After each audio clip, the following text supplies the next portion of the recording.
ನಮಸ್ತೆ ಎಜೆ ನ್ಯೂಸ್ಗೆ ಸ್ವಾಗತ. ಮಹಾರಾಷ್ಟ್ರದ ಪಶ್ಚಿಮ ಘಟ್ಟದಲ್ಲಿ ಮಳೆ ಅಬ್ಬರಿಸ್ತಾ ಇರುವ ಹಿನ್ನೆಲೆ ಕೃಷ್ಣಾ ನದಿ ನೀರು ಮಟ್ಟ ಹೆಚ್ಚಳವಾಗಿದ್ದು ಕುಡಚಿ ಸೇತುವೆ ಜಲಾವೃತಗೊಂಡಿದೆ. ಮುಂಜಾಗ್ರತಾ ಕ್ರಮವಾಗಿ ಸೇತುವೆಯ ಎರಡೂ ಕಡೆ ಬ್ಯಾರಿಕೇಡ್ ಹಾಕಿ ಸಂಚಾರ ನಿರ್ಬಂಧಿಸಲಾಗಿದೆ.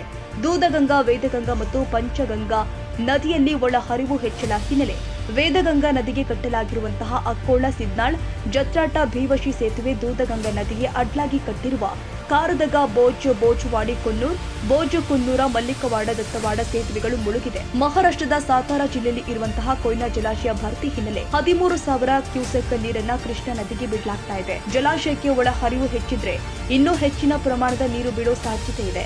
ಹೀಗಾಗಿ ಚಿಕ್ಕೋಡಿ, ರಾಯಭಾಗ, ಕಾಗವಾಡ, ಅಥಣಿ ತಾಲೂಕಿನ ಕೃಷ್ಣಾ ನದಿ ತೀರದ ಜನರಲ್ಲಿ ಪ್ರವಾಹ ಭೀತಿ ಎದುರಾಗಿದೆ. ತಾಜಾ ಸುದ್ದಿಗಾಗಿ ಎಜೆ ನ್ಯೂಸ್ 24x7 ಗೆ ಸಬ್ಸ್ಕ್ರೈಬ್ ಮಾಡಿ ಮತ್ತು ಬೆಲ್ ಐಕಾನ್ ಒತ್ತಿ ತಪ್ಪದೇ ಲಿಂಕ್ ಶೇರ್ ಮಾಡಿ.